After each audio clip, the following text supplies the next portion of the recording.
साथियों, हमारे पर्व त्योहार भारत की संस्कृति को जीवंत बनाए रखते हैं। छठ पूजा ऐसा एक पावन पर्व है जो दिवाली के बाद आता है। सूर्य देव को समर्पित यह महापर्व बहुत ही विशेष है।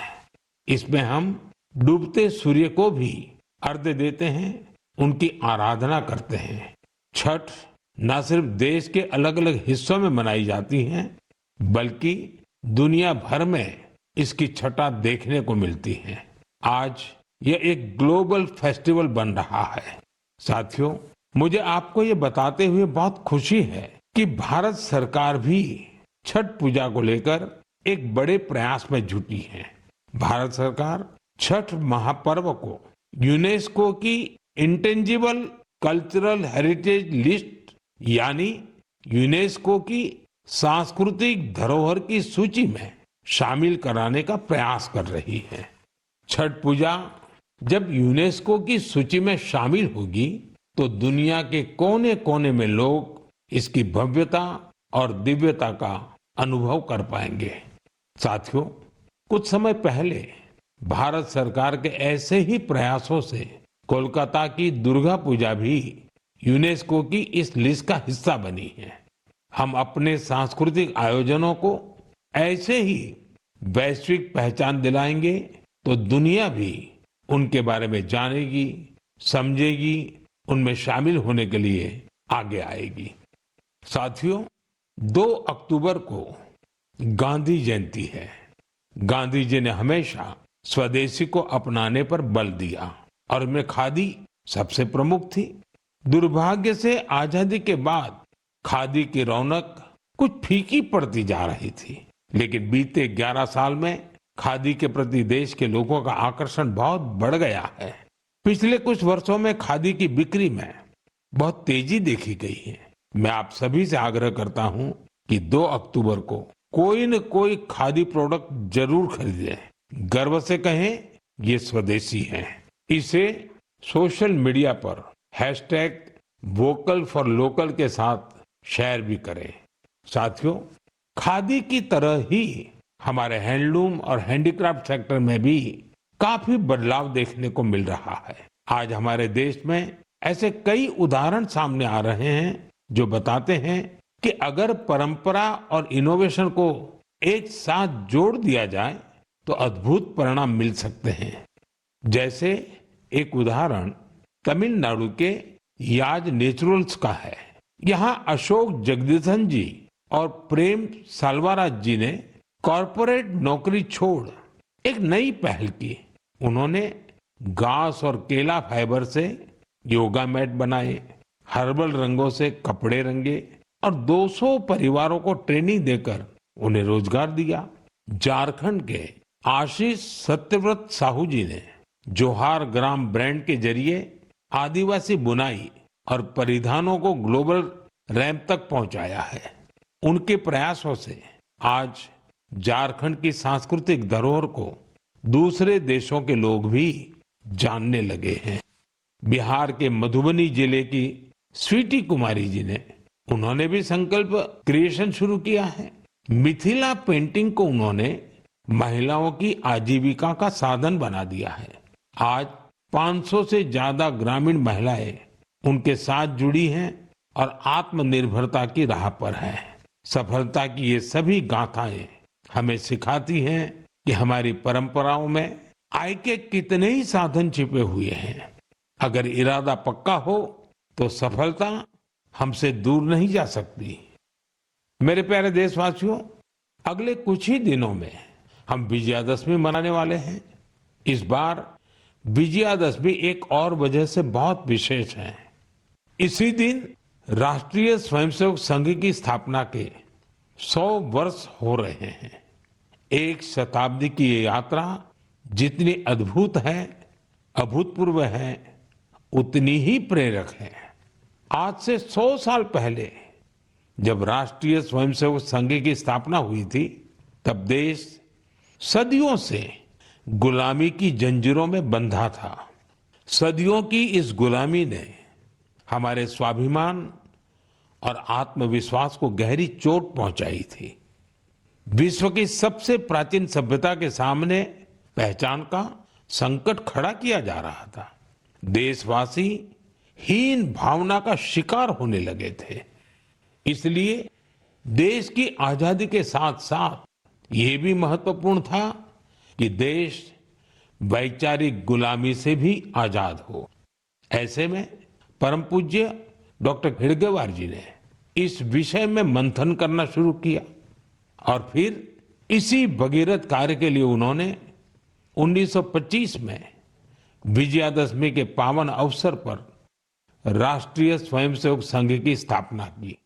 डॉक्टर साहब के जाने के बाद परम पूज्य गुरु जी ने राष्ट्र सेवा के इस महायज्ञ को आगे बढ़ाया। परम पूज्य गुरु जी कहा करते थे, राष्ट्राय स्वाहा इदम राष्ट्राय इदम न मम, यानी ये मेरा नहीं है, ये राष्ट्र का है। इसमें स्वार्थ से ऊपर उठकर राष्ट्र के लिए समर्पण का भाव रखने की प्रेरणा है। गुरुजी गोलवलकर जी के इस वाक्य ने लाखों स्वयंसेवकों को त्याग और सेवा की राह दिखाई। त्याग और सेवा की भावना और अनुशासन की सीख, यही संघ की सच्ची ताकत है। आज आरएसएस 100 वर्ष से बिना थके, बिना रुके राष्ट्र सेवा के कार्य में लगा हुआ है।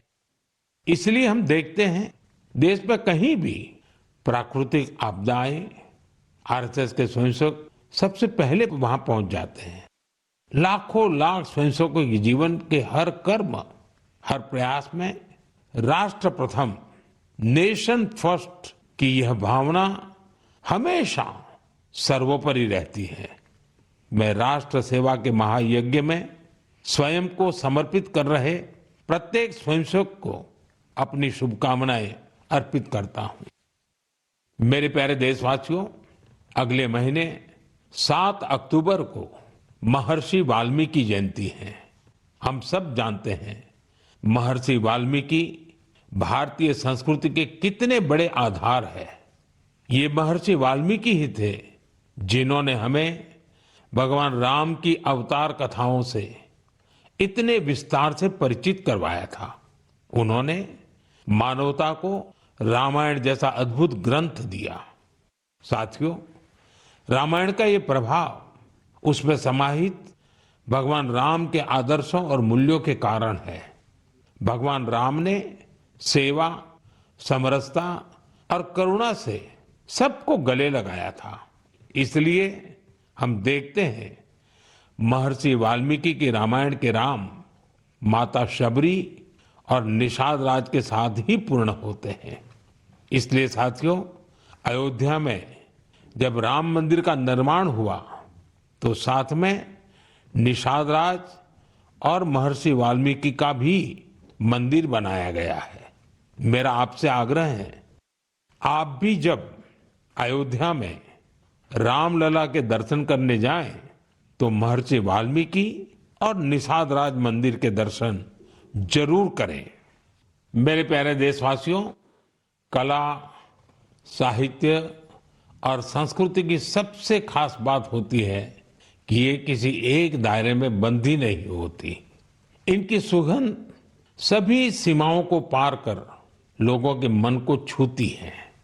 हाल ही में पेरिस के एक कल्चरल इंस्टीट्यूट सौंथ मंडपा ने अपने 50 वर्ष पूरे किए।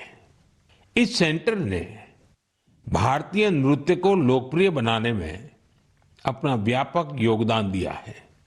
इसकी स्थापना मिलेना साल्विनी ने की थी। उन्हें कुछ वर्ष पहले पद्मश्री से सम्मानित किया गया था। मैं सौंथ मंडपा से जुड़े सभी लोगों को बहुत बधाई देता हूं और भविष्य के प्रयासों के लिए उन्हें शुभकामनाएं देता हूं। साथियों, अब मैं आपको 2 छोटी ऑडियो क्लिप सुना रहा हूं। इन पर ध्यान दीजिएगा। दयालु सित किन सितना मिनिहा कौरुंदो मसबंदे मिनिहा गन सुंदिने नैनु वेदो बिंद कुदु सितुवे දයාලු සිතකින් සිතනා මිනිහ කවුරුන්දෝ මසබඳේ මිනිහ මිනිහා ගැන සොඳිනේ. अब दूसरी क्लिप भी सुनिए. மனிதன் மனிதனுக்காயில்லையே, மற்றதுதான் இங்கு கவலைப்படும். கருணையுள்ளத்தில் பரவிடவே அன்பு செய்வாய் நீ என் தோழா. மனிதன் மனிதனுக்காயில்லையே, மற்றதுதான் இங்கு கவலைப்படும். கருணையுள்ளத்தில் பரவிடவே. साथियों, ये आवाज इस बात की साक्षी है कि कैसे भूपेन हजारिका जी के गीतों से दुनिया भर के अलग अलग देश आपस में जुड़ते हैं. दरअसल श्रीलंका में एक बेहद ही सराहनीय प्रयास हुआ है. इसमें भूपेन दाजी के प्रतिष्ठित गीत मनुहे मनुहार बाबे, इसका श्रीलंकाई कलाकारों ने सिंहली और तमिल में अनुवाद किया है. मैंने आपको इन्हीं का ऑडियो सुनाया है. कुछ दिनों पहले मुझे असम में उनके जन्म शताब्दी समारोह में शामिल होने का सौभाग्य मिला था. यह वास्तव में एक बहुत ही यादगार कार्यक्रम रहा. साथियों, असम आज जहां भूपेन हजारिका जी की जन्म शताब्दी मना रहा है, वहीं कुछ दिनों पहले एक दुखद समय भी आया है. जुबिन गर्ग जी के असामयिक निधन से लोग शोक में हैं. जुबिन गर्ग एक मशहूर गायक थे जिन्होंने देश भर में अपनी पहचान बनाई. असम की संस्कृति से उनका बहुत गहरा लगाव था. जुबिन गर्ग हमारी यादों में हमेशा बने रहेंगे और उनका संगीत आने वाली पीढ़ियों को मंत्र मुग्ध करता रहेगा. जुबिन गार्ग आसिल अहोमोर हमोस कृतिर उज्ज्वल रत्नो जनोतार हृदय तेयो हृदय जियाय थाकीबो. साथियों, कुछ दिन पहले हमारे देश ने एक महान विचारक और चिंतक S.L. भैरप्पा जी को भी खो दिया है. मेरा भैरप्पा जी से व्यक्तिगत संपर्क भी रहा और हमारे बीच कई मौकों पर अलग अलग विषयों पर गहन बातचीत भी हुई. उनकी रचनाएं युवा पीढ़ी के विचारों को दिशा देती रहेगी.